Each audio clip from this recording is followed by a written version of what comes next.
Thank you very much. Thank you very much. And I'm delighted to be here at the Faith and Freedom Coalition's Road to Majority. What a big deal that is. Road to the Majority Conference. It's a big event, and there's a lot of people outside wanting to get in. If anyone would like to give up their location, please raise your hand immediately. This is my 9th time speaking at this event, and I would not miss it for anything. You know, we have a big rally tonight in Philadelphia, and so somebody said they got a little bit confused, and they had me speaking here and there. So somebody foolishly canceled here, and when I heard about it, I said, wait a minute, what are you doing? We canceled Faith and Freedom. I said, I don't have the courage to do that. I'll do it during the day, which is actually even better, if you want to know the truth, and we'll do the rally later. I don't have the courage to do that. Not to you and not to Ralph Reed. But I want to thank Ralph Reed for his extraordinary leadership, along with Executive Director Tim Head, great people. Thanks also to Congressman, he's fantastic, Barry Loudermilk. He's here someplace. He's doing a fantastic job with all of the things. They said he walked through with Russian spies or something like that. He turned out to be constituents, young children. These people are sick. Former congressman and a man who's heading up New York for us, Lee Zeldin. He's fantastic. Lee Zeldin. South Dakota Governor Kristi Noem. Kristi? Thank you, Kristi. Great. Thank you, darling. RNC Chairman Michael Whatley. He's doing a great job. Although I'll tell you about that right after the 5th. I'll tell you about the 6th. But I think he will be incredible. He comes from good stock. Comes from North Carolina, and they didn't have any votes stolen in North Carolina. That's why I said he's the guy. He watched that voter fraud more than anybody. A friend of mine, a man who got me involved in this whole deal, not this one, I mean like 8 years ago, he thought we could do something, and we played around with it, and I said one day, let's go, Corey, let's go, let's do it. Corey Lewandowski. Thank you, Corey. Thank you, he's a good man. Dr. Alveda King, who's a friend of mine for a long time. I can't see with these lights. These lights are blinding. I can't see anybody. I just know there are a lot of people in this room. But they happen to have the lights in a nice angle. It's just perfect. I can't see a person here. Nobody's going to be watching the debate on Thursday night, right? Nobody? Will anybody be watching?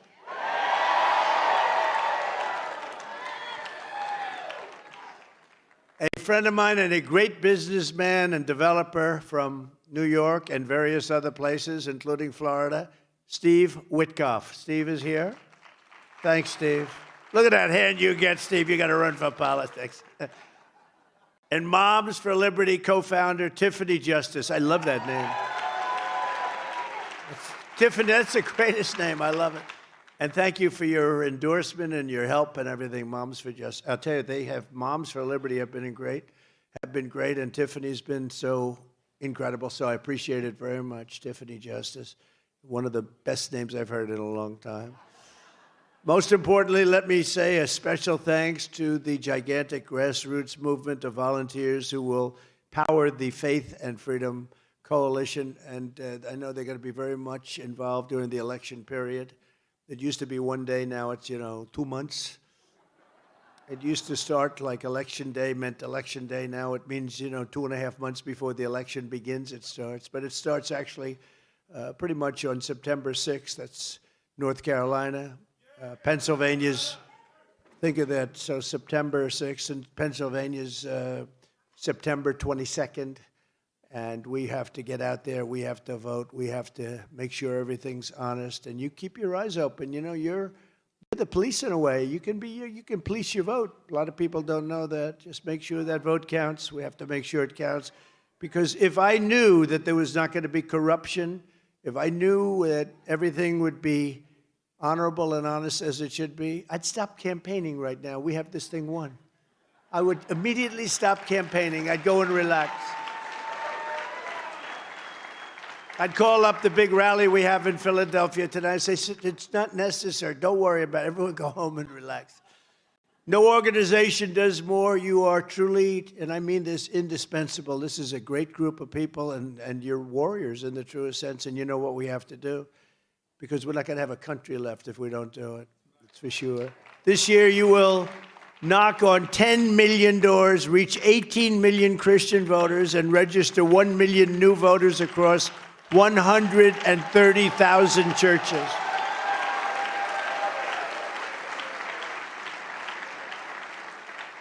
And I hope you can put the lock boxes in the churches, because that's what you should be doing. You should have lock boxes. You know, these boxes that they cheat with so badly.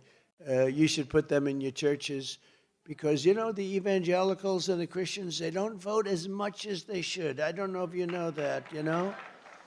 They go to church every Sunday, but they don't vote. And we have to make sure they vote just this time, because all you have to do is this time. You don't have to worry about it, because we're going to straighten it out very fast, just this time. Go vote. But, you know, they have it's very interesting. The NRA gave me a very big endorsement, and we were talking about it. And gun owners don't vote very much. I mean, I'm saying this is just statistically. We have to get people that own guns have to go and vote. You own a rifle, you want to keep your rifle, you better go vote, because the Second Amendment is under siege, and you have to vote. And who would have known that? I think it's sort of a protest. You're so angry about what's happening. But this is over years. Gun owners don't vote much, meaning, you know, some vote, but not, relatively speaking, not that much. And Christians go to church, but they don't vote that much. Do you know the power you have if you would vote? It wouldn't even be. So you got to get out and vote just this time. I don't care. In 4 years, you don't have to vote, okay? In 4 years, don't vote. I don't care. But we'll have it all straightened out, so it'll be much different. Of course, then they'll come in again, and they'll ruin it. We'll have to do this all over again. Then we'll come back and say, you have to go vote. Working side by side, we're going to defeat crooked Joe Biden. We're going to defend our values, and we're going to make America great again. And this will be the most important election in the history of our country. I believe that. I used to say it, 2016, we had a border that was bad. But the border was bad, but it was like, I call it peanuts. Peanuts compared to what we have now. That was like a great border. If we had that border now, it would be like great.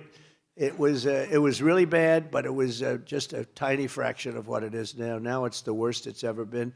I would say it's the worst border anywhere of any country, anywhere in the world, at any time. In less than 4 years, Joe Biden has obliterated the borders of the United States. We don't have borders. We don't have borders. We don't have elections that are proper. We don't have anything. And you know what we want with elections? We want paper ballots, same-day voting, voter ID, and we want to ensure that people are citizens. A little thing like, let's make sure you're a citizen, right? You know, they're bringing these people in. They're trying to get these people registered to vote. They don't speak a word of English, most of them, and they come from all over the world. That's what they're doing. I said there was only a few things that could it be. They're stupid. Well, they're not stupid. Nobody could cheat that well if they were stupid. They're not stupid.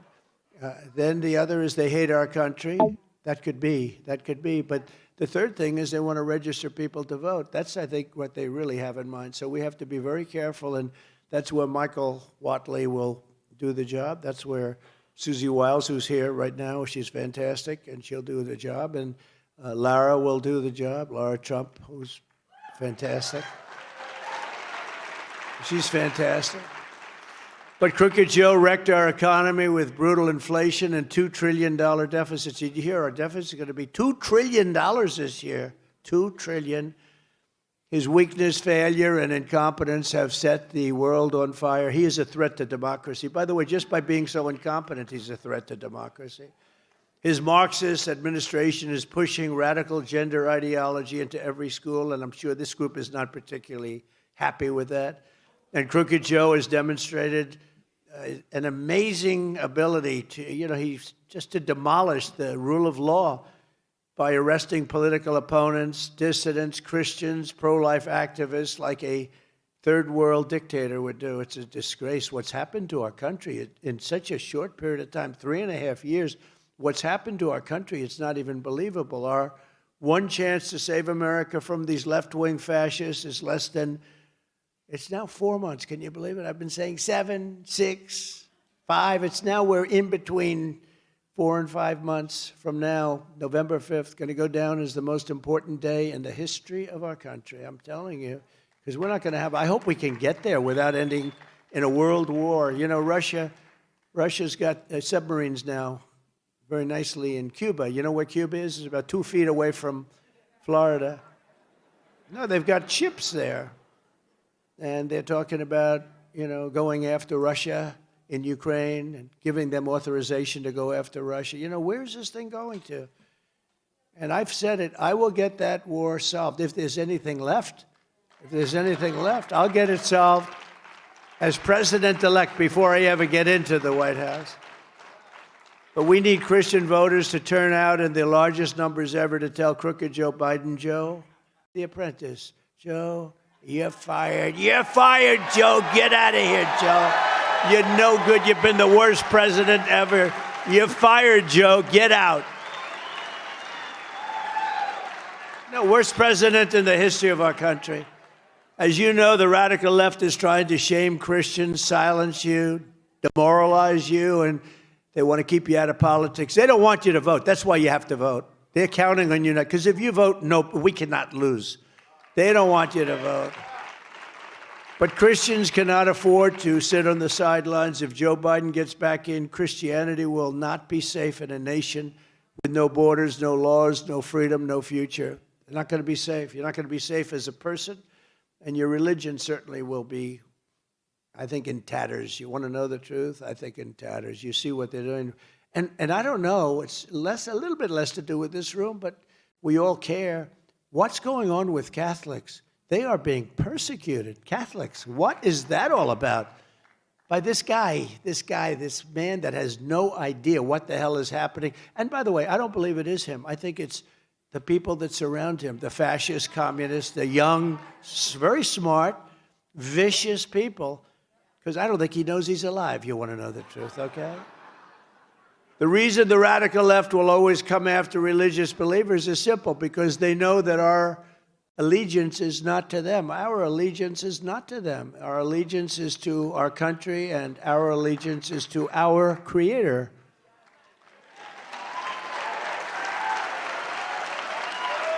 And we do not answer to the bureaucrats in Washington.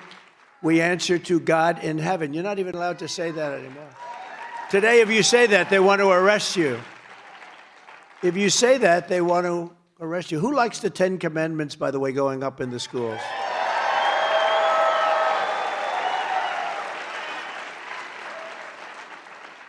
They think it's such a bad thing. I said, has anyone read the thou shalt not steal, thou shalt... I mean, has anybody read this incredible stuff? It's just incredible. They don't want it to go up. It's a crazy world, you know, a crazy world. Things, who would think that somebody would want open borders where people flood in by the millions from all over the world, from prisons and from mental institutions, and a lot of terrorists in record numbers. Nobody's seen anything like it. Who would think that's good? Who would think that, you know, like a little thing, it's so embarrassing even have to say it, but I say it because it's a big political deal. Who would think that men playing in women's sports is okay? Who would think that? I have to say it. Who would think it? It's all, you know, open borders. Who would think it? Who would think this stuff? But in my first term, I defended Judeo-Christian heritage like no president in the history of our country. And with your help, I will continue to fight for our values and our civilization for 4 more years in the White House. We're going to straighten it out. We're going to straighten it out fast. It's going to go fast. The hardest thing to do is we have probably close to 20 million people that came in from all parts of the world, and they're going to have to be gone. They came in illegally. Many, many people coming in from prisons and mental institutions. They came in, I mean, from, you know, I say prisons and jails because there is a slight difference. I say mental institutions and insane asylums because actually there's more than a slight difference, right? Whenever I say Silence of the Lamb, the fake news back there, they say, oh, he's talking about Silence of the Lamb. And I say, the late, great Hannibal Lecter. Oh, he likes Hannibal Lecter.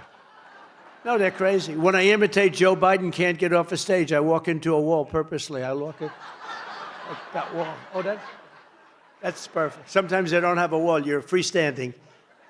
It doesn't. But I imitate him, and I walk into a wall, and the next day they write, Donald Trump could not find his way off the stage. No. So I don't even do it anymore. These are crooked people. And yet with him, they're trying to say that all of these horrible blunders that he's made over the last week, you don't have to go back much, that he was improperly covered. So they say, in the one case, he had a fundraiser, and Obama could have been more gentle, in all fairness. I think that's a dispute within their own party, because, Obama could have been a little bit more gentle than that, so instead of tugging him off the stage. When you think of it, right? But he made it obvious. But you see that. And then I think 39 different people had their phones up, like you people. You have your phones up. If I did something wrong and I had one camera, then another camera, after you get 39 or so, you say, I guess he blew it. But they said, oh, it was covered so, and they, they changed it, and AI and all this stuff. They didn't do that. That was the way it was. They're all the same. But the press has bought into it now. Oh, no, he was fine. It was the coverage was so bad by conservatives. They say by conservatives. When I equated two people, I equated them. I shouldn't mention the names, but I equated Nikki Haley with Nancy Pelosi. I equated them. They said, oh, he doesn't understand no, I understand the difference. He doesn't understand the difference between Haley and Pelosi. No, we understand that. I understand a lot of differences. But anything you do, the fake news will take it and turn it. But with him, they take bad stuff and try and make it look good. With us, they take genius, pure genius, and they try and make it look, right? They try and make it look bad. It's the exact opposite. So we actually have to work harder. I told my kids it would be a lot easier if you were Democrats. We have to work very much harder. We have to run the entire East Coast to win. They automatically start with like 38%. They start with 38%. I mean, I could go into why and the percentages, but I don't want to do that because I think we're going to get a lot of that 38%. You want to know that? Like people in unions, not to mention it, like people in unions, because we have tremendous support from the auto workers, tremendous support from the Teamsters, and tremendous. I've hired so many Teamsters. Concrete in New York, it's all delivered by Teamsters. They do a great job, but we're going to have a lot of union support. So I'm not going to say anything. Just think of what we've already achieved, and we've done things that nobody thought possible together. We stood up to the communists, Marxists, and fascists to defend religious liberty like no other president has ever done. And I have the wounds all over my body. If I took this shirt off, you'd see a beautiful, beautiful person. But you'd see wounds all over me. I've taken a lot of wounds, I can tell you. More than I suspect any president ever.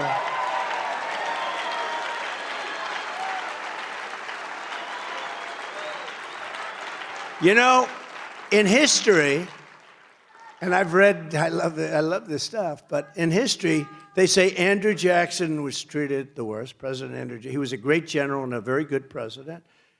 And Abraham Lincoln was second worst. Now, he had a civil war, so, you sort of think that was understood. And now they're rewriting the books. Trump was treated the worst, Andrew Jackson second, and Abraham Lincoln third. But I definitely took top spot. I took top spot. And I'm honored to do it. And here we are looking for more. How about that? I could right now be home. I wouldn't be in court. I wouldn't be in courts all over the land. All started by crooked Joe Biden and his group of thugs. We restored the conscience, rights, and all of the things that we've done for doctors, nurses, teachers, and faith groups, like the Little Sisters of the Poor. We came to their defense. I stopped the IRS from using the Johnson Amendment to interfere with pastors' freedom of speech, and all religious leaders, not only pastors. And Joe Biden took it right away, and I will give it right back. We're going to give it right back. You know, a long time ago, I learned about the Johnson Amendment a long time ago. They've basically taken away your rights. You're not allowed, if you're a minister, a pastor, or other religious leader or rabbi, if you want to say things that are political, they take away your tax exemptions, and they really destroy you. And I put that back, and now they've put it back. It's like a yo-yo. I'm going to put it back immediately. First day, I'm giving that back because we want to hear from our ministers, our pastors, and our rabbis, and others, by the way. I issued guidance making clear that the right to freedom of worship does not end at the door to a public school. I was the first to, and I'm the only president, I think, to convene a meeting at the United Nations to end religious persecution worldwide. The only time it's ever been done.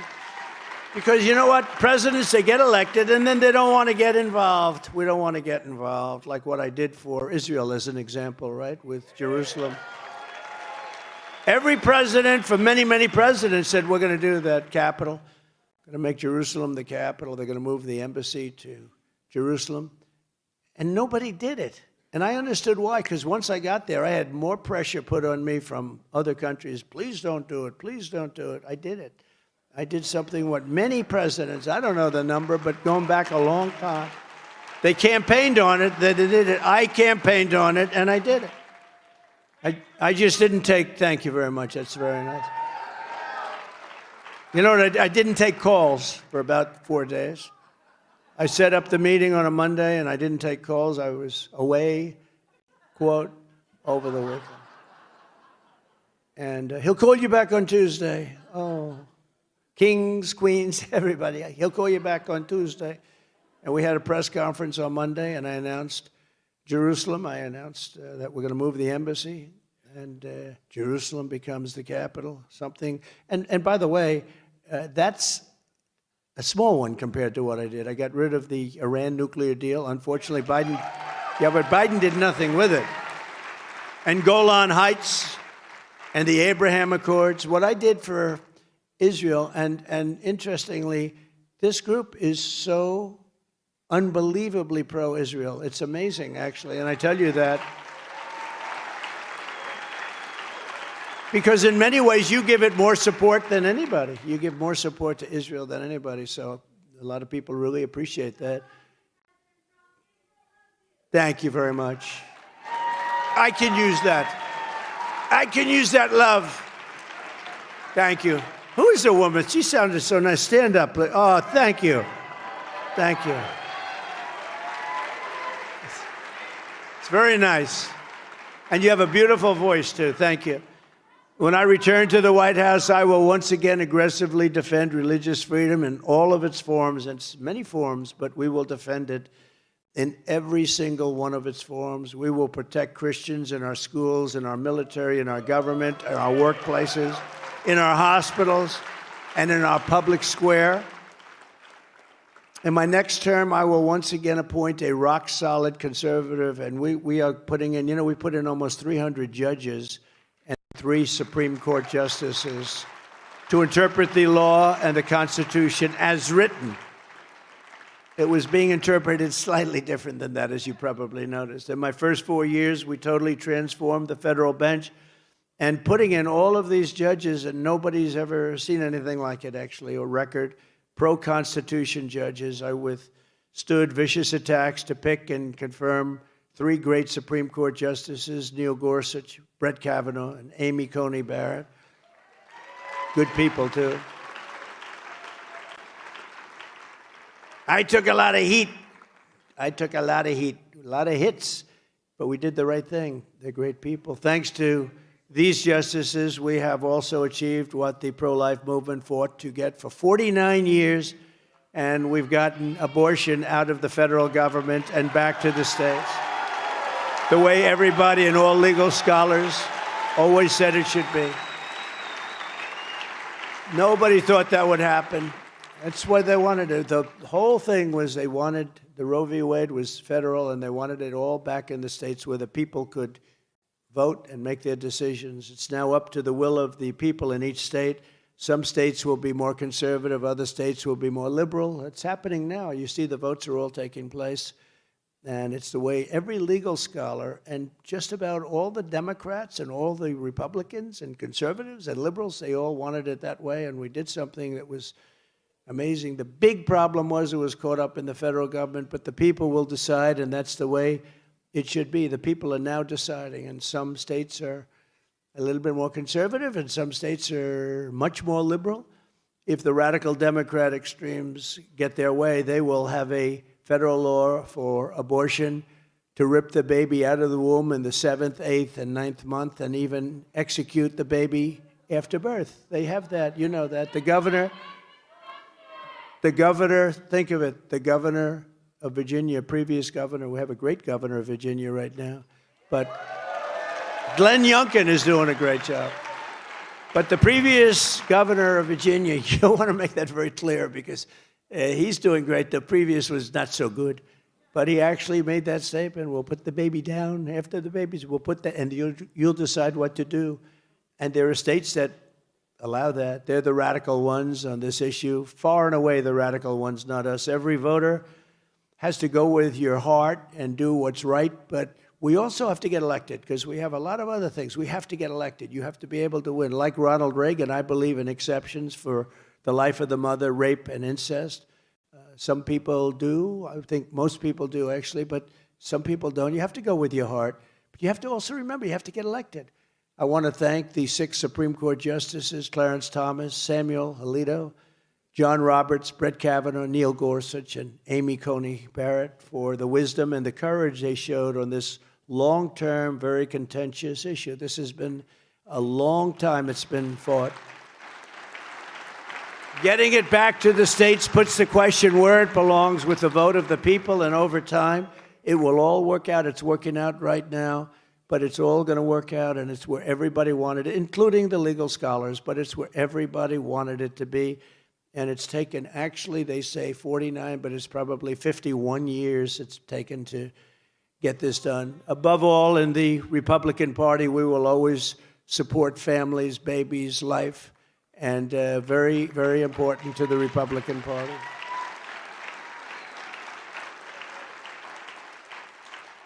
By contrast, Joe Biden is weaponizing the Justice Department to viciously persecute pro-life activists and Americans of faith.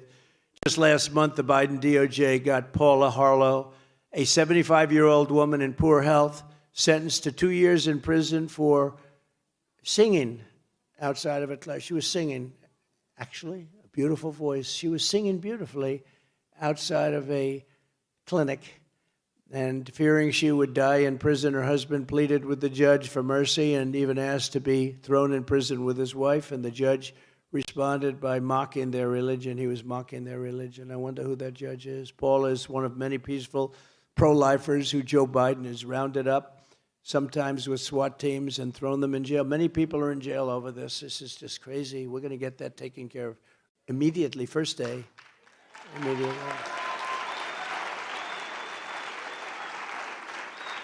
But let's call these brave Americans what they really are. It's persecuted Christians. That's what they are. They're persecuted. Because these people are really the threat to democracy. You know, they have a whole thing about Donald Trump is the threat to democracy. I'm the one that got us out of the wars. I'm the one that defeated ISIS and got us out of all these wars. You know? I'm the one that had the safest border in the history of our country, and now it's death. And, you know, when you talk about the bad border, you don't realize how many people are dying on the caravans coming up. They're dying because they're told, you know, come on up, and we're going to give you education, we're going to give you health care. They're destroying your Social Security. Your Social Security and your Medicare is being destroyed because millions of people are coming up, and you're not going to have it. Something's going to have to happen because they are destroying. Joe Biden is destroying your Social Security and many other things to reverse these monstrous abuses of power. The moment I win an election, and we're going to win, we got to win. If we don't win, we don't have a country. We don't have a country. You know, I used to say it in 2016, and I meant it. We were, you know, I thought that was the most important election. In 2020, I didn't say it. By the way, we got many millions of votes more in 2020 than we did in 2016. We got millions and millions of votes. It's a rigged election. But we got millions of votes more. I was told if you got the same number, 63 million, that you win. We got millions and millions, and that's by their count. And it was a terrible thing. And look at what's happened to our country in 3.5 years. It's not even the same place. It's not the same place. I always say we're a nation in decline. We're a nation in really serious, serious decline. But we will rapidly review the cases of every political prisoner who's unjustly victimized by the Biden regime, including Paula, so we can get them out of the gulags and back to their families where they belong. Paula, just hold on, Paula. We're going to get you out of there. Can you imagine this? This is a good woman. This is a religious woman, and they throw her in jail. I will also create a new federal task force on fighting anti-Christian bias. Its mission will be to investigate all forms of illegal discrimination, harassment, persecution against Christians in America. And it's taking place at a level that nobody can believe. We're like a country from a different country. We're like, this is not America anymore that we're living in. These people are nasty. They're bad. They're bad. But you know what? We're tougher than they are. We're tougher than they are. But we have to be smart. We have to vote. We have to get out and vote. You cannot sit home. This one day you have to get out and vote. Never again will the federal government be used to target religious believers, Americans of faith, and that's all it is. It's Americans of faith are not a threat to our country. Americans of faith are the soul of our country. One of the reasons we have so much crime, is you don't have the faith. You know, you don't have people wanting to be good because they want to go to that special place. They want to be good. There's no reason. It's like religion it's going down at a level that nobody's seen before. Nobody's seen anything like it. And it's really having a tremendous effect long beyond our churches and our synagogues and our mosques. It's beyond everything. Religion is becoming less and less of a factor, less and less important in our country. And that's causing a lot of the chaos and a lot of the crime that you see. If they were grown up with religion, they wouldn't be doing the things that they're doing because they're doing really bad things. So we're going to get it stopped. The weaponization of law enforcement is the greatest threat to freedom in America today, I think. And nobody knows it better than me. Look at the way I've been weaponized. I mean, they've weaponized me at a level that the late, great Al Capone, right? I tell it all the time, Scarface. He didn't go through what I went through. Of course, they were afraid to do it. They said, well, let's leave him alone. He would take that gentleman, that handsome gentleman right there. He'd have dinner. If Alphonse Capone didn't like him, your family would never see you again, sir. They'd say, what happened to him? He's a part of a foundation under a nice high-rise that's going up someplace. I got indicted more than him, sir. For nothing, for no crimes. Even the scholars, all of the scholars, they said, well, there is no crime here. There's no crime. It's a terrible thing. These are sick people. These are horrible people. Remember this, the reason Joe Biden and his thugs are so desperate to stop us is that they know we are the only ones who can stop them. That's true. All of their persecution is only happening because I am running for president and leading very big in the polls. But since the show trial in New York, that horrible, horrible trial, so many corrupt things happened in that trial. And I think they're seeing it. The people are seeing it because we have the strongest poll numbers we've ever had. And I mean, that goes back a long time now. And the fundraising is at levels that I don't think anybody has ever seen before. So there's a lot of great things. And I don't know if you saw last night, in the new Rasmussen poll, we're leading Biden by numbers that people haven't led by before. Biden is 10 points down national. That's nationally. And we're doing even better in the swing states. The radical left Democrats rigged the presidential election in 2020, and we're not going to allow them to rig the presidential election in 2024. We're not going to allow it. And every time the radical left Democrats, Marxists, communists, and fascists, and that's exactly what they are, they're fascists, indict me, I consider it a great badge of honor because I'm being indicted for you. Thank you very much, everybody. I appreciate it. But I am. I'm being indicted for you. Never forget, our enemies want to take away my freedom because I will never let them take away your freedom. They want to silence me because I will never let them silence you. And in the end, they're not after me, they're after you. I just happen to be very proudly standing in their way. I am in their way, and I always will be in their way. From the very first day that we take back the White House from crooked Joe Biden and his thugs, I believe we're going to have 4 of the greatest years in the history of our country. It's going to happen fast. Within moments of taking the oath of office, I will seal the border, stop the invasion, and send Joe Biden's illegal aliens back home where they belong. They belong back home.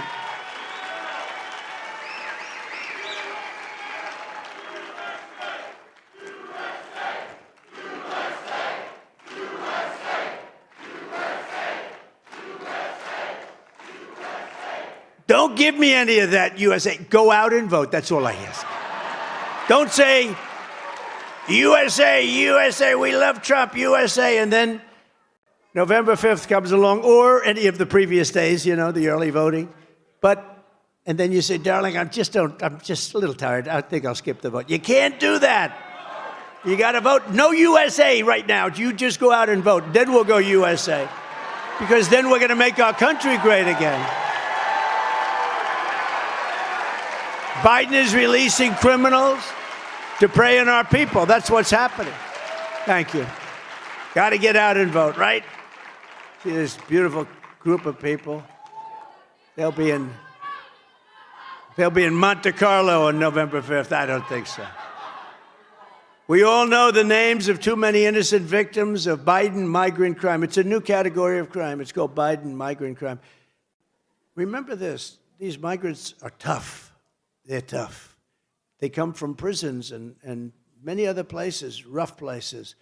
They're just getting used to our country. They're just settling in. Every day I read where somebody was killed. Beautiful young women, mostly young women, are being killed by migrants. You know, they thought it was like this wonderful dream. I could just see, they said, oh, the migrants are coming in. These people are tough. They're so tough. Dana White, did anyone ever hear of Dana White? He's a legend, right? UFC, ultimate fighter, ultimate fighting. And he's a fantastic man. I said, Dana, I have an idea. Why don't you set up a migrant league of fighters and have your regular league of fighters? And then you have the champion of your league. These are the greatest fighters in the world. Fight the champion of the migrants. I think the migrant guy might win. That's how tough they are. He didn't like that idea too much, but actually, it's not the worst idea I've ever had. No, it's these are tough people. These people are tough, and they're nasty, mean. It's incredible that they come totally unchecked. But we all know the names of too many innocent victims of the Biden migrant crime. Laken Riley, and you know, Biden was unable to pronounce her name. Called her Lincoln Riley, and this was right after. How terrible is that, though? Rachel Morin, who I just spoke to, the mother, is so great. I also met the parents I met the parents of many of the people that died. Met the parents of the soldiers that died so horribly in Afghanistan. But I met Laken's parents, and these are just incredible people. Their lives, I don't know what they're going to do. Their lives have been shattered. Nothing worse than that. It's so out of order. It's so out of order. Just the devastation. I spoke yesterday with Patricia, and it's just to hear her talk is just, I don't know. I don't know if you recover from it. They say time. It should never happen. Would have never happened with us. We had a strong border. We had the strongest border in history. And just this week, 12-year-old Jocelyn Nunguri found strangled to death and dumped in a creek in Houston, allegedly murdered by 2 recent illegal border crossers from Venezuela, viciously murdered. These monsters should never have been in our country, and if I were president, they would not have been in our country. We had a strong border, we had strong protection, and we had very strong protection. You know, in Venezuela, we just mentioned these monsters from Venezuela. In Venezuela, their crime is down 72%. Can you believe it? So I'm going to talk to Ralph Reed, and next year we're going to hold Faith and Freedom in Venezuela where we can be safe.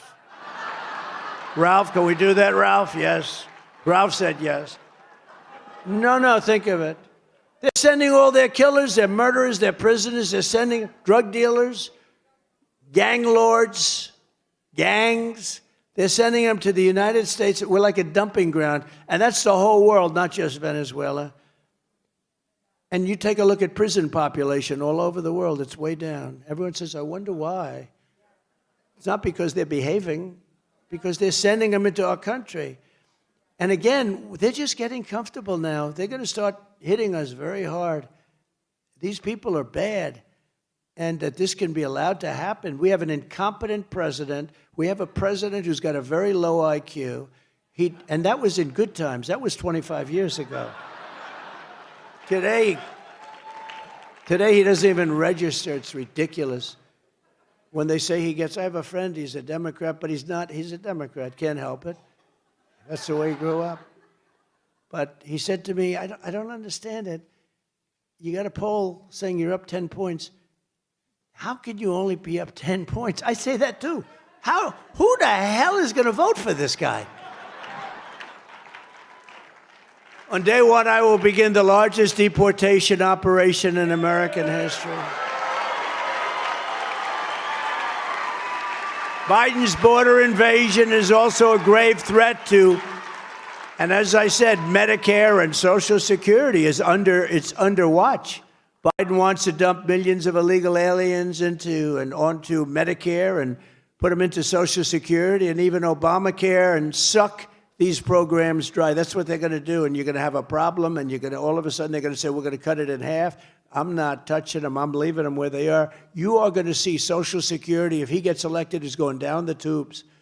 I can't even imagine him being elected. Can you imagine 4 more years? These are the worst 4 years. As president, I will fight for American seniors, not the Biden illegals. I will fight for American workers, not the human traffickers. I will fight for American dreamers, not the child smugglers. And I will restore the sovereign borders of the United States of America. So help me God.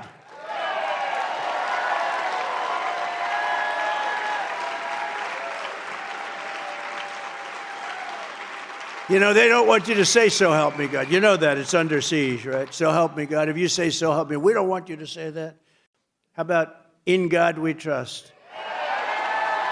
They want it taken down. How about George Washington High School? We want the name removed from that high school. They don't know why. They thought he had slaves. Actually, I think he probably didn't, but anybody that was, it's just like incredible. Changing the name of we won world wars from those forts. Fort Bragg. So many of the forts, we won world wars. We dominated. We saved the world from those forts. And now they decide to take the names off. And wait till you see ultimately what happens with those names. I call it a transition, like transitioning. They have a transition name before they name it. The Reverend Al Sharpton Fort. Fort Al Sharpton. Now you can just imagine. You can just imagine. But this is a transition. They've done a couple of transitions. These people they're sick. They're sick. As president, I will not cut 1 penny from Social Security or Medicare. I kept that promise for 4 straight years, and I will keep it again. By contrast, Joe Biden has cut Medicare Advantage payments. You don't even know this. For 2 straight years, a total betrayal of seniors. Senior citizens, he's cut your Advantage payments for 2 years, and nobody knows it. And The seniors have to get on board because I'll tell you what, they're being treated badly.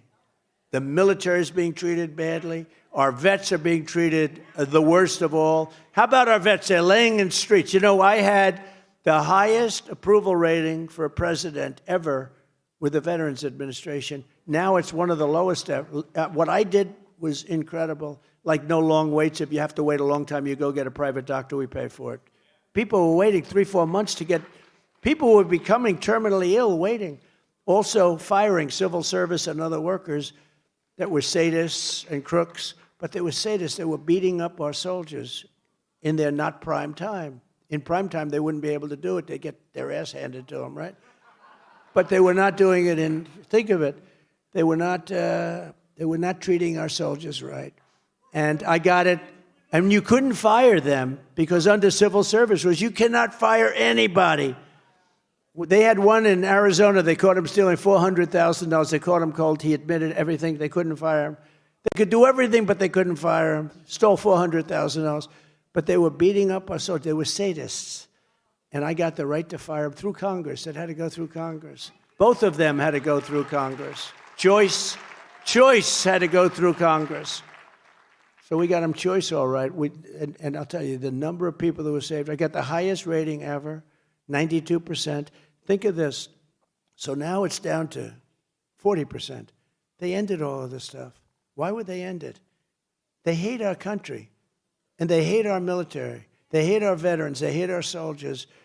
Biden, and they made up a story about me with suckers and losers. They made up this story about me looking down at graves saying, sucker. They make it up, suckers and losers. Who would, surrounded by military people. There's nobody that's stupid enough to make that statement. Think of it. And I was president. I would have said that would have been justified for somebody to start taking swings at me as president. But they made it up. It's a phrase that was totally made up by a third-rate magazine that's going out of business, losing a fortune. I think it was The Atlantic, a magazine that nobody reads. They got lucky. They got some sucker to fund it for a little while. Some stupid sucker. Her husband's looking down. Her former husband is looking down. He's saying, you dumb, I should have never. She took his money and she said, Atlantic magazine, let's waste millions of dollars. But no, they made it up. And, you know, you say it's not true, but just 10%, 5% of military people believe it. This is what we have to live with. It's horrible. Who would say it? Just think of it. Who would say that about, even if you hated the military, you wouldn't say it. And you wouldn't certainly say it to military people. So just from a common standpoint. But that thing's haunted me for 3 years. For 3 years. I'll never forget. I walk out of a big rally. Everything was great. It was an unbelievable. And some of the fake news over there, one of them, said, sir, did you call the dead military, suckers and losers? Before I even responded, I said, here we go. Because who would do such a thing? And I'm the exact, I rebuilt our military. I was better than any president ever to our military. They'll say anything. Just like they try and now say with Biden, with cheap fakes or whatever they call it. Just what they made up a name. They're saying he was perfect, all these things, when he sat down because he had obviously a problem in Normandy. Do you think that Macron was impressed? Macron's an elegant guy, smart. He's at the top of his game. I don't think he was too impressed. But just like the other day, as I said with Obama, or any one of the other times, oh, it was fake reporting by the conservative media. It wasn't fake reporting. It was just there. It was just there. But they made up a suckers and losers statement so terrible. And my stupid people, when I wanted to refute it, they said, sir, don't dignify it with a refutal. Refutal or a rebuttal? What the hell word would that be? Refutal? What they'll say, he didn't know, refutal or refutal, but they don't know either. Sir, it should not be dignified, sir. I said, well, I got to fight that. That's the worst thing you could probably say to me would be that. He said, sir, it's going nowhere. 3 years later, it still simmers. And you know what? Anybody in the military, now I fight. I talk about it all the time because it doesn't make sense. Nobody could say a thing like, you can't. Even if you hated the military, you couldn't say that because it would actually be dangerous. It would be so bad, nobody would say that. So now I speak about it all the time because these people are liars. They make it up.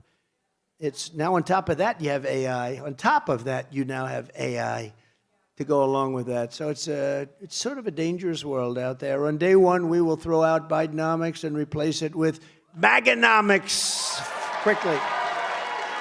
Under Biden, the economy is in ruins. Inflation has cost the typical family $28,000. Think of that. The inflation is killing people. They make the same amount of money, or even if they made more, it doesn't matter. Inflation is destroying them. They can't buy anything anymore. I will end. I always say, I sort of have this little thing. I shouldn't show it. Maybe I should save it for the debate. Okay? Look, I'll save it. I'm going to do this because this is private. There's only about 400 press back there. Look, inflation, this is what it does to you. This is Tic Tac now. This is Tic Tac. Let's go. See? Look. It used to be that. That's what inflation. That's what inflation has done. That's what inflation has done. Glad everybody in this room has good eyes.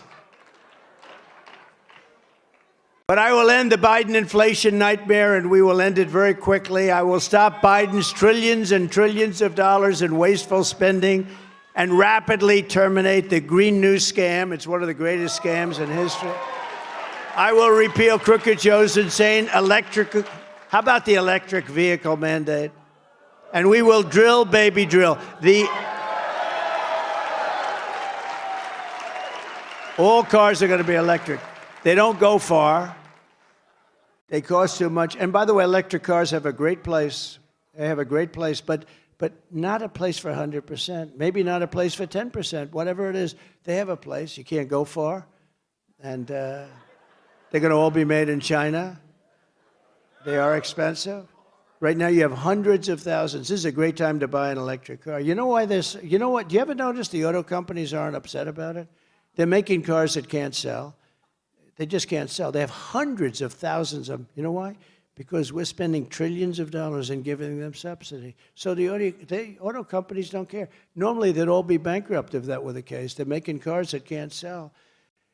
Now they want to make your army tanks all electric so that we can go into a community near you.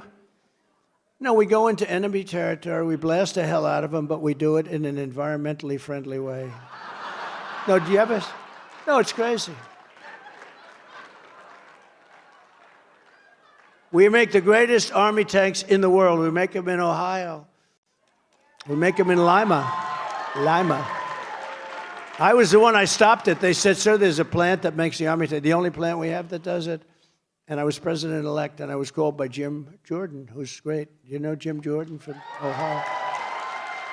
And he said, could you take a look at it, sir? Because I don't think you can replace it. So anyway, I went up, Lima. I went up, and I said, wow. This place is unbelievable. It makes army tanks. That's all they've done for years and years. They make the best tanks in the world. They were going to close it under, I guess it was Obama, but it was scheduled to be closed. And I looked, I said, this is a room that is 20 times larger than this, and it's unbelievable. The ball bearings, that heavy oil, that heavy steel, and you can almost move it with your hand. It's so incredible how it all works. And these guys are so professional. I said, if you close this, you'll never be able to open up a plant with this talent or this kind of a plant. And now they want, and I kept it open. I took it off the list, and it makes more tanks than anybody in the world right now. Unfortunately, all we do is give the tanks away. We make them, we give them away faster than we can make them. You need some tanks? Oh, yeah, we'll send them to you over there. And they're expensive suckers too, but we'll provide all of our friends and many of our enemies with tanks, because half of the time with Biden, you don't know if they're friends or enemies. We give them whatever they want. But when you look at it, but now they want to make them electric, and the problem is very similar. They don't go far. They're too heavy. very heavy. You know, the battery, in fact, it's so much bigger than a tank for diesel fuel or gasoline that they want to make a truck, like a toy truck, you know, like a little toy truck with a huge battery on the back. It's almost as big as the Army tank. So when it goes into enemy territory, it's pulling this thing. I said, what happens if somebody blows it up? Well, you're dead. Now you don't have to hit the tank, you just have to hit the battery. No, they want to do it. Think of it. They want to do it. Now they'll say, oh, these stories are terrible. Well, these stories are, you know, you heard my story in the boat with the shark, right? I got killed on that. They thought I was rambling. I'm not rambling. They want to make boats. And they are demanding that they be all battery operated, all electric. And I was in South Carolina at this wonderful family boat yard. The big yard make a lot of boats, you know, from 17, like fishing boats, 17 to 30 feet. And I said, how's everything going? No good. They want us to go all electric. I said, well, would that work? No, because it's so heavy, we can't get the boat to float. The battery is so heavy. So then I start talking about asking questions, you know.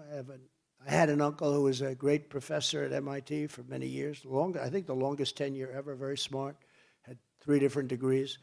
And, you know, so I have an aptitude for things. You know, there is such a thing as an aptitude. I said, well, what would happen if this boat is so heavy and started to sink and you're on the top of the boat?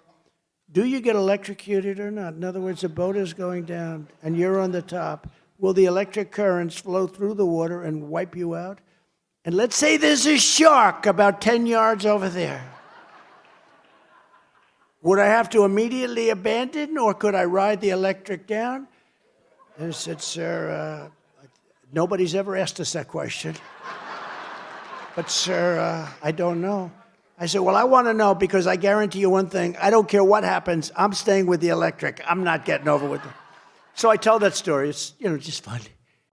And the fake news, they go, he told this crazy story with electric. It's actually not crazy. It's sort of a smart story, right? It's sort of like, you know, it's like the snake. It's a smart. When you figure what you're leaving in, right? You're bringing it in. You know the snake, right? The snake.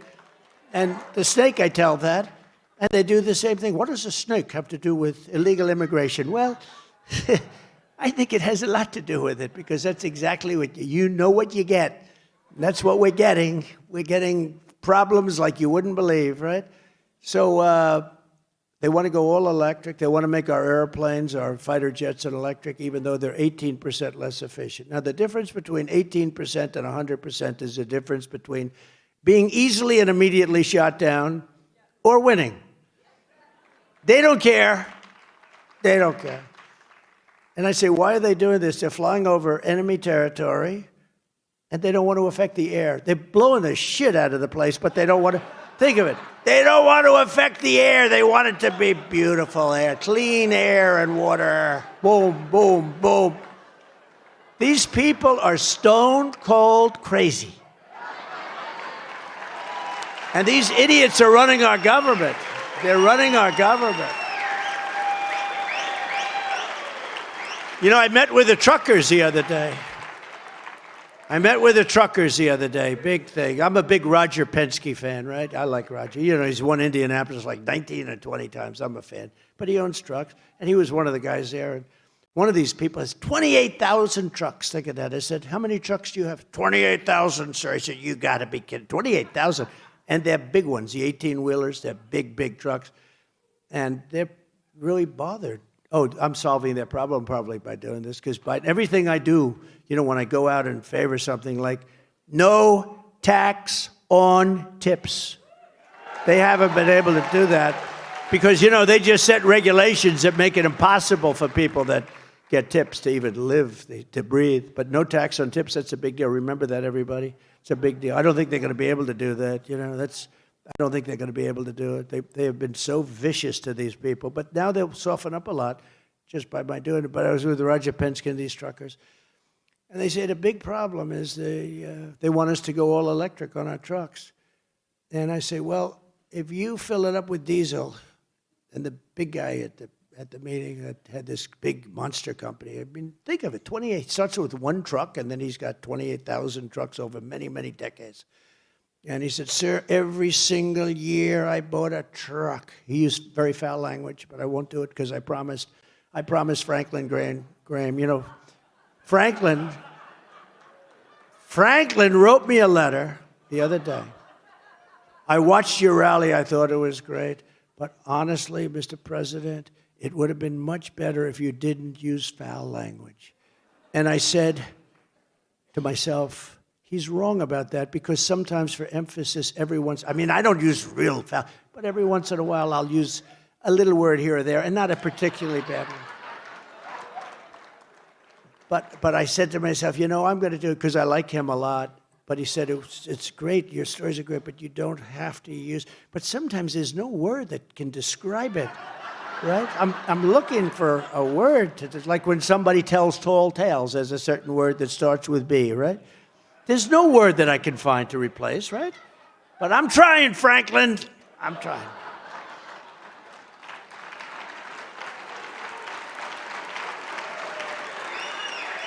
And when people, and we have these big rallies. You know, in New Jersey, we just had a rally, 107,000 people. Can you believe it? 25,000 people in the South Bronx. So we had 88,000 people in South Carolina, 68,000 in Alabama. And I said, you know, when people start leaving early, and I'm going to have to go back to the foul language, I think. But so we have this meeting, and he said, I started off 50 years ago.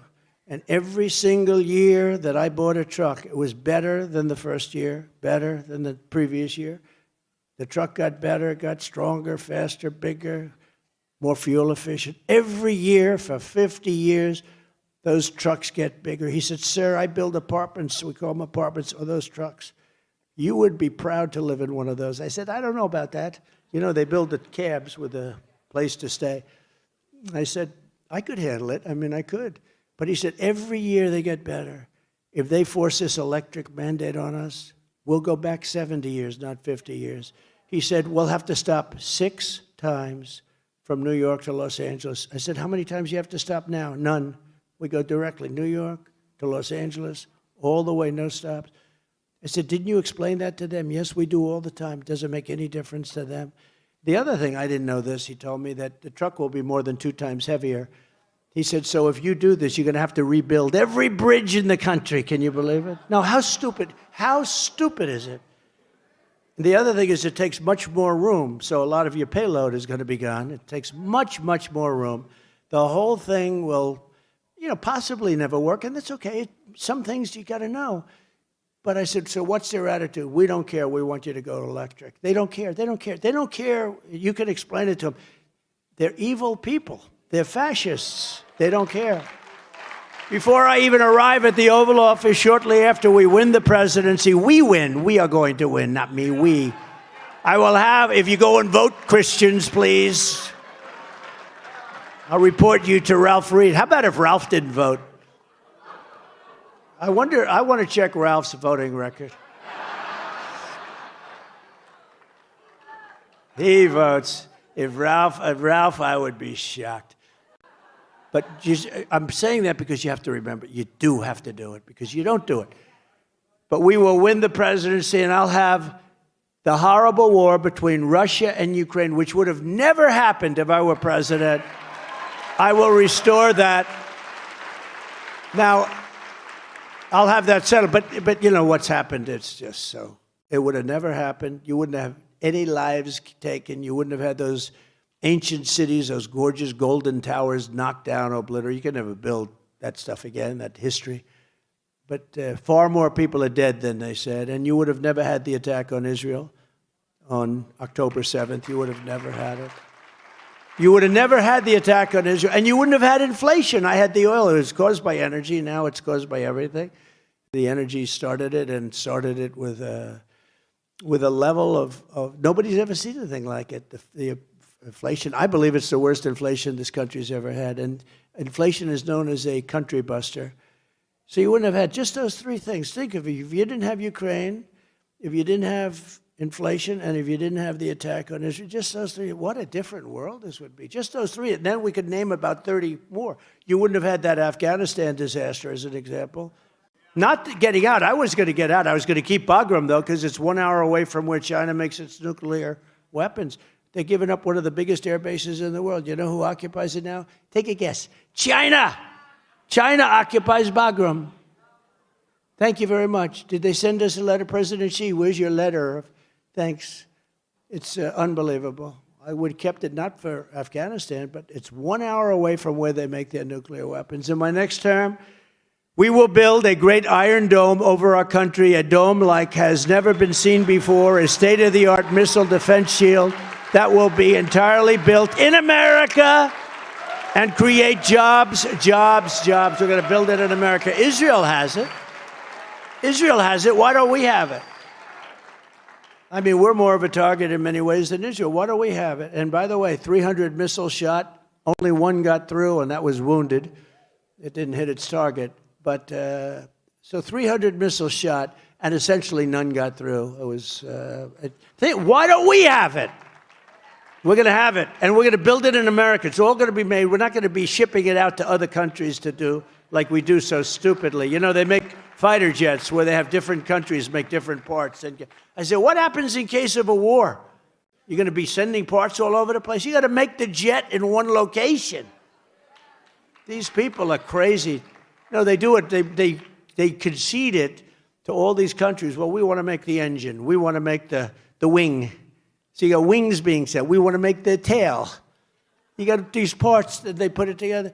You got to make your planes. This is military stuff. You got to make your planes. Common sense. We are the party of common sense. That's what we are.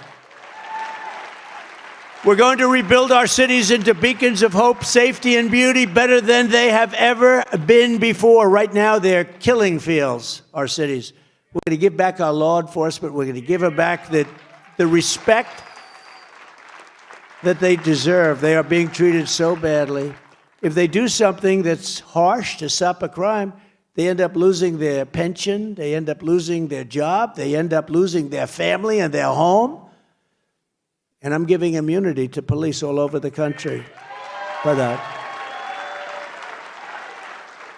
I mean, we have some police forces where they make you go out and get a lawyer to defend yourself. They won't defend you. You have to hire your own lawyer. Now, I know more about lawyers than any man, perhaps. And I don't like lawyers, and I don't like the fees. But can you imagine a policeman having to hire a lawyer to defend himself? We are going to give immunity to police when they do their job. We will take over the horribly run capital of our nation in Washington, D.C. It is so badly run. And we will clean it, renovate it, and rebuild our capital city so that it is no longer a nightmare of murder and crime. We are going to have, look, they go down from places. I mean, think of it, what's happening here. They come from Iowa. They come from Idaho. Those are the two that Biden always gets confused. It's wonderful to be in Iowa, but he notices the fields are all potato fields. I didn't know they made so many potatoes in Iowa. The worst is when he said, it's great to be in Florida. And he's in Maine. You know, you're looking outside, it's freezing. It's great to be in Florida. I love the people of Florida, so much so that we're leading in Florida by about 17 points.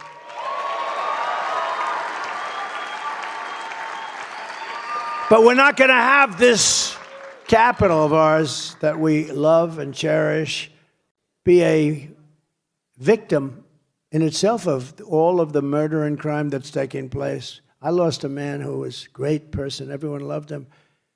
It was a carjacking. He was waiting for his wife, and somebody came out. Didn't even give him a warning, just said, just took a gun, shot him through the head 5 months ago. Shot him through the head. The wife is walking out. He was picking up the wife from work. Shot him through the head, dumped him into the street, took the car. They caught him. And you know he'll be protected by all sorts of things. Those people get protected. We don't get protected, but they get protected. On day one, I will sign a new executive order to cut federal funding for any school pushing critical race theory, transgender insanity, and other inappropriate racial, sexual, or political content onto the lives of our children. And I will not give one penny to any school that has a vaccine mandate or a mask mandate.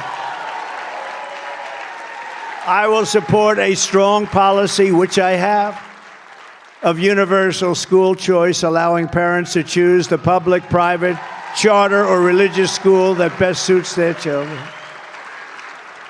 I will support America's homeschool families, including allowing 529 education savings accounts to be used for homeschooling expenses, up to $10,000 a year per child, completely tax-free.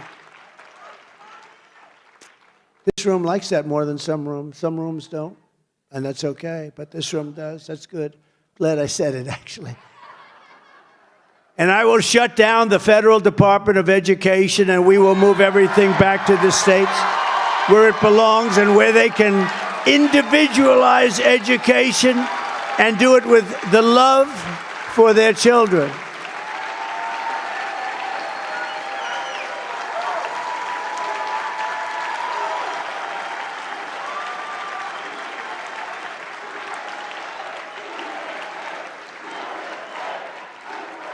Thank you. Think of it. We spend more money per pupil than any country in the world. Vote. Oh, vote? Go ahead. Vote, vote, vote.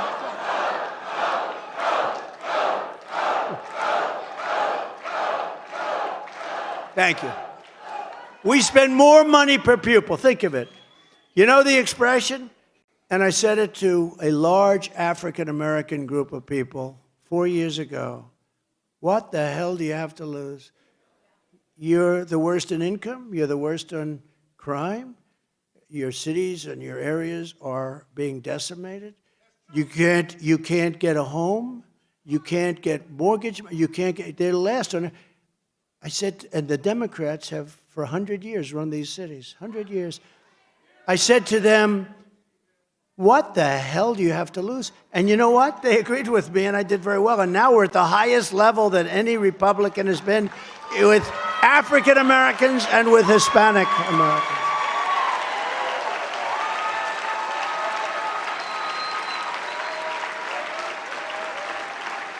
Now, I'm going over this list. Every single thing was bad. I said, what do you have to lose? But I say the same thing about the education. So we're last per pupil. We're last. We're at the bottom of the list in terms of the capabilities. 40 different countries. We're at the bottom of almost every list. But we're the top of the list in cost spent per pupil. We spend more money per pupil than any other country in the world, by far. And yet, we're last on the list in terms of, so what the hell do we have to lose? But I also know, like places like, go back to two I just mentioned, but look at Iowa, look at Idaho, look at some of the, you'll have some of the best school systems in the world. And you know what we'll do? We'll give them about half the money that we send them now. And for half the money, they'll have a lot of money left over. We'll cut our budget in half. And not everybody's going to be great. I mean, Gavin Newsom will not do a good job with education. So I don't expect that out of him. But I don't expect it out of certain other people. I don't want to mention too many people, but he'll do a horrible job, it won't be any worse than it is now. It can't get any worse. But many of the states, I would say I went over them, 40 of the 50 states will do much better. And I'll bet you 30 of the states will be phenomenal. It'll be like beautiful. It'll be like Norway. You know, Norway has a great education system. In New York, they said, yes, we're studying the Norwegian plan. Oh, really? You're studying the Norwegian plan? Well, you better bring a lot of cops along because you have a lot of problems, right? We're studying the plan of Norway and Denmark. And actually, China is very high on the list. I mean, China's number 3 or 4 on the list. Think of it. Can you imagine that China is number 3 or 4 on the list? No, we're going to give it back to the states, and most of those states are going to do a phenomenal job, and we'll spend less than half the money on education. We'll have about 2 people in Washington. The 2 people will make sure that we have to guarantee that they're teaching a little English, right? That English is out there. But basically, there won't be a lot of coordination because other than, again, common sense, we're going to save a fortune, and many of our states will produce unbelievable students that will be able to rival Norway and Denmark and all of these places that are top. Some won't, and that's okay. It's a lot better than it will be now. I will also take historic action to defeat the poison of left-wing gender ideology and restore the timeless truth that God created two genders, male and female.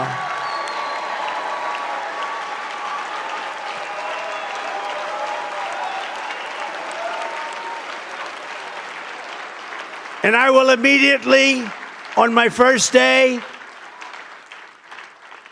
sign an executive order to keep men out of women's sports. That'll take about 10 minutes.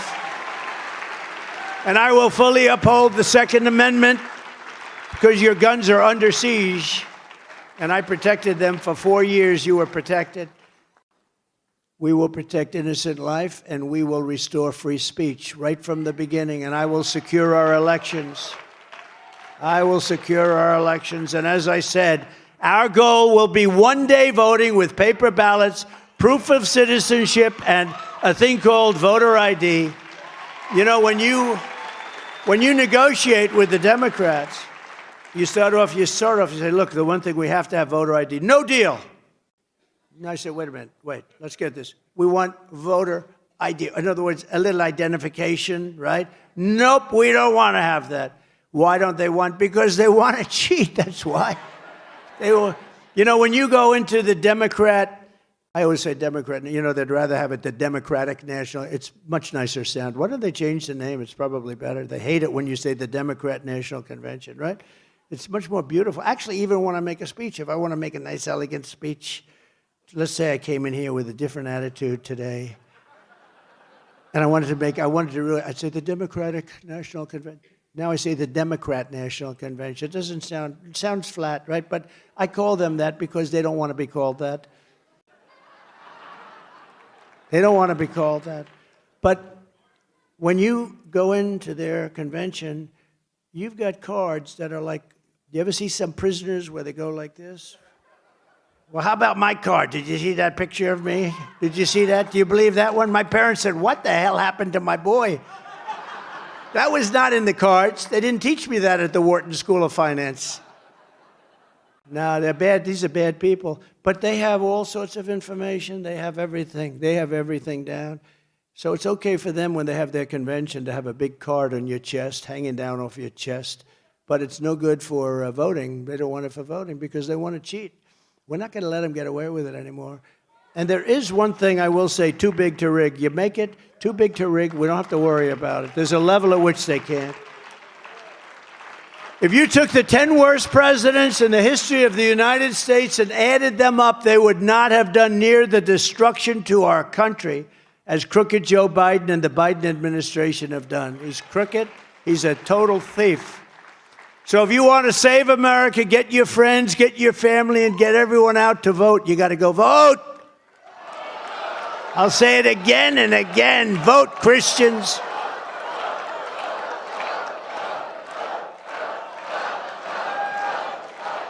You gotta vote.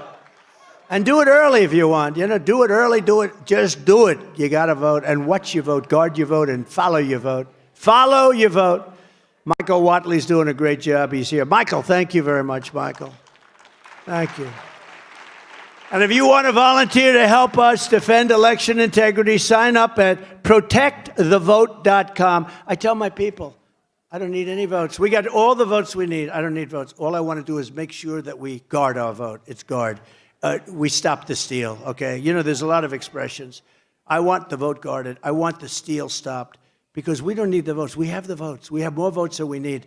What we need, I tell these guys, I tell even RNC, I tell Michael, I tell Laura, I don't care. We have all the votes. What I don't want is those votes to disappear. They disappear. And new votes appear, brilliantly appear. That's what we have to do. If we do that, we have it made. If we don't do that, we're fools, okay? We're fools. In conclusion, America has always been a nation won, built, and sustained by Americans of faith. So true. It was faith that led the Pilgrims to cross an ocean and settle this majestic continent. It was belief in our Creator that led the patriots to defend their liberties in the war for independence. It was belief in America's God-given destiny that pushed the pioneers to journey west. It was Trust in God that led the generations of American believers to end slavery, defeat fascism and communism, and expand civil rights and make this into the greatest and most exceptional nation in the history of the world. But now we are a nation in serious decline. We are a failing nation. We are a nation that has lost its confidence, willpower, and strength. We are a nation that has lost, quite simply, its way. But we are not going to allow this horror to continue. Less than 4 years ago, we were a great nation, and we will soon be a great nation again.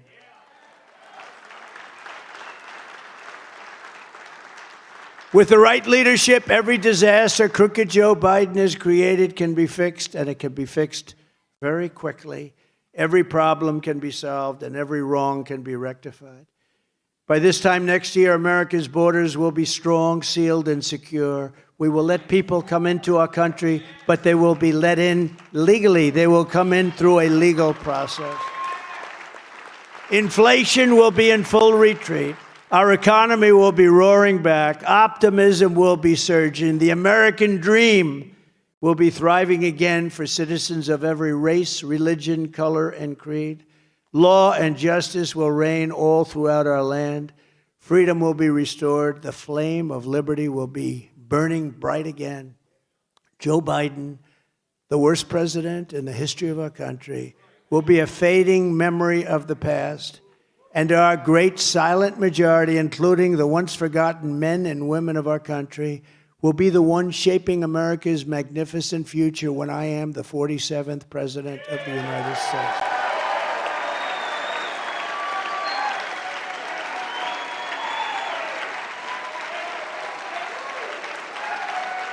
Because we are all Americans, and together we will show November 5th to be the most important day in the history of America. We are one movement, one people, one family, and one glorious nation under God. And together we will make America powerful again. We will make America wealthy again. We will make America strong again. We will make America proud again. We will make America safe again. We will make America free again. And we will make America great again. Thank you. Thank you very much. Faith and freedom. Ralph, thank you. God bless you all.